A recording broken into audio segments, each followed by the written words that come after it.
आज का हमारा टॉपिक है अजंता की चित्रकला। अजंता की चित्रकला भारतीय चित्रकला का स्वर्ण युग कहलाता है। सबसे पहले हम अजंता की गुफाओं की जो स्थिति है उसके बारे में जानेंगे। अजंता की गुफाएं निर्जन पहाड़ियों में हैं जो औरंगाबाद ज़िले से 68 मील की दूरी पर स्थित है। गुफा के पास ही बाघोरा नाम की नदी बहती है जिसमें बहुत से घुमाव हैं और अंतिम घुमाव के बाद सामने ही एक टीले पर एक पहाड़ी दिखाई देती है जो दूर से ही उसके कमरे और बरामदे दृष्टिगोचर होते हैं। ये ही हमारी अजंता की गुफाएं हैं जिनके चारों ओर प्राकृतिक सौंदर्य बिखरा पड़ा है और इसी सौंदर्य ने संभवतया कलाकारों को कला साधना के लिए प्रेरित किया होगा। उनके मन में कला भावना को जागृत किया होगा। परंतु ये गुफाएं बहुत अंधेरी हैं जिनमें प्रकाश आने का बिल्कुल भी स्थान नहीं है। एक के पास दूसरी गुफाएं हैं। आश्चर्य है कि इतने अधिक अंधेरे में उन कलाकारों ने किस प्रकार इतनी सुंदर बारीकी से काम किया होगा। इन्हें देखकर भिन्न भिन्न विचार मन में आते हैं। संभव है कि कलाकारों में कोई दैवीय प्रतिभा होगी या कोई मशाल जलाकर या तेज धूप में शीशे के सहारे से रोशनी करके पेंटिंग बनाई होगी। आखिर ये कलाकार कौन थे जिन्होंने इतनी सुंदर पेंटिंग बनाई?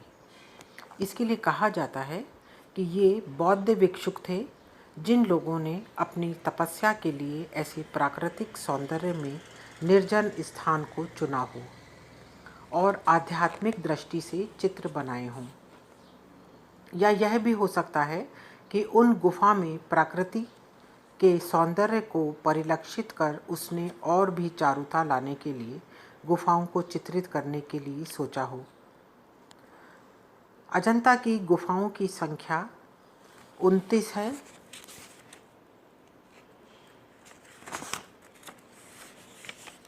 जो प्रायः दूसरी शताब्दी ईसा पूर्व से 7वीं शताब्दी तक संभवतया इसमें चित्र बनाए गए हैं।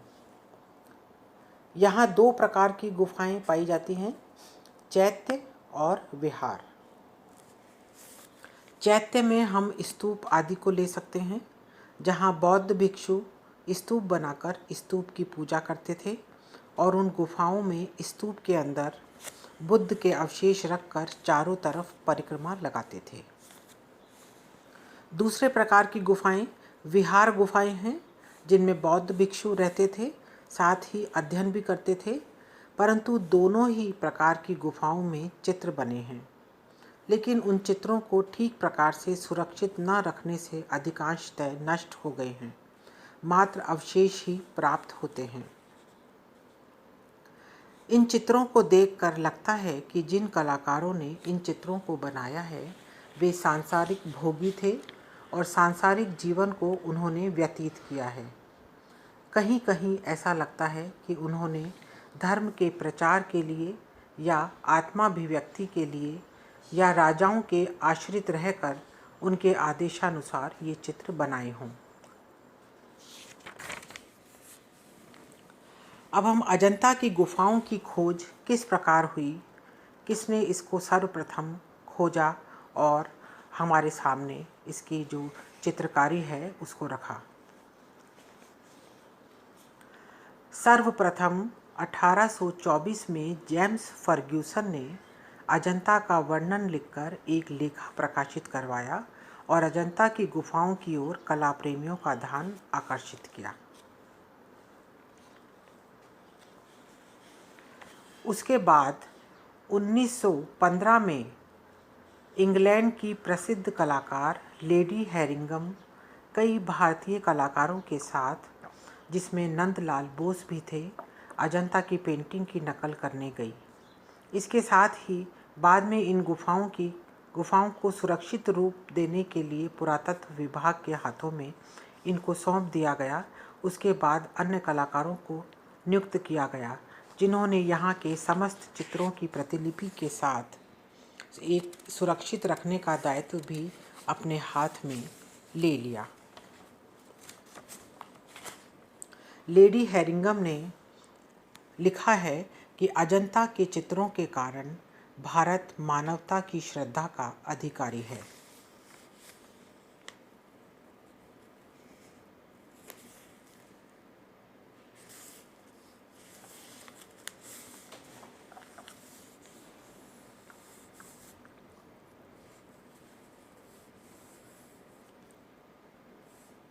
यहाँ की गुफाओं में हीनयान और महायान दोनों मतों से संबंधित कलाकृतियाँ और स्तूप प्राप्त होते हैं।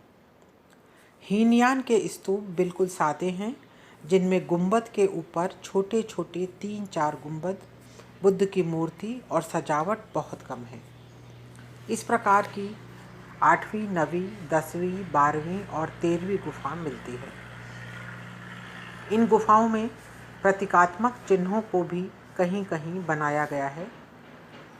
महायान स्तूपों में बुद्ध की खड़ी व लंबी मूर्ति मिलती है। अजंता की गुफा चित्रकला, मूर्तिकला और स्थापत्य कला तीनों ही दृष्टि से बहुत प्रशंसनीय है। इन गुफाओं में चित्र मुख्यतः बुद्ध की गाथाओं से संबंधित जातक कथाओं के मिलते हैं। अब हम अजंता के चित्रों का चित्र विधान कैसा था और उन्होंने किस प्रकार इन चित्रों की जो बेस तैयार किया और फिर उसके ऊपर किस तरह से चित्र बनाए, इसके बारे में जानकारी प्राप्त करेंगे। चित्र निर्माण हेतु आधार पृष्ठभूमि बनाने के लिए खुरदरी दीवार को चिकना किया गया, फिर प्लास्टर किया गया। इसके लिए गोबर, मिट्टी, पत्थर का चूना व धान की भूसी, इस सभी चीज़ों का तथा कभी कभी वनस्पतियों के छिलकों को भी इसमें मिलाया गया। प्लास्टर करने के बाद चूने का लेप किया गया। लेप के बारे में कुछ व्यक्तियों का कहना है कि चूने के साथ साथ वे लोग दही का भी प्रयोग करते थे। फिर लेप करने के बाद शंख या सीप से घिस कर चिकना करते थे। उसके बाद चित्र की आउटलाइन लाल रंग से करके उसके ऊपर दूसरे रंग भरते थे। उसको फिर दोबारा से खुदाई करते थे। इससे लाभ यह होता था कि पहले अप्लाई किए गए रंग हल्के से दिखाई देते थे और पुनः उस पर उचित गाढ़े रंग लगाए जाते थे। ये रंग प्राकृतिक होते थे, जैसे गेरू, रामरज, हरितकी, काजल, नीम तथा विभिन्न फूलों के रस को निचोड़कर कलर के स्थान पर प्रयोग करते थे। कभी कभी जब इन रंगों में चिकनाई और मजबूती लाने के लिए गोंद को भी मिलाया जाता था।